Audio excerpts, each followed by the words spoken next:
Mete, ne yapıyorsun anneciğim? Senin burada sanki arkadaşların var. Evet. Öyle mi? Evet. Benimle tanıştırır mısın arkadaşlarını Meteciğim?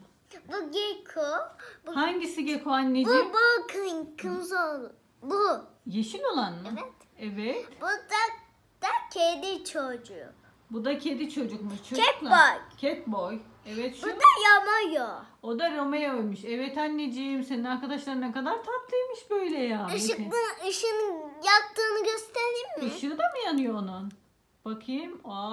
Bakar mısınız arkadaşlar? Kafasından yanıyor. Kafasından ışığı yanıyormuş arkadaşlar. Bakın böyle.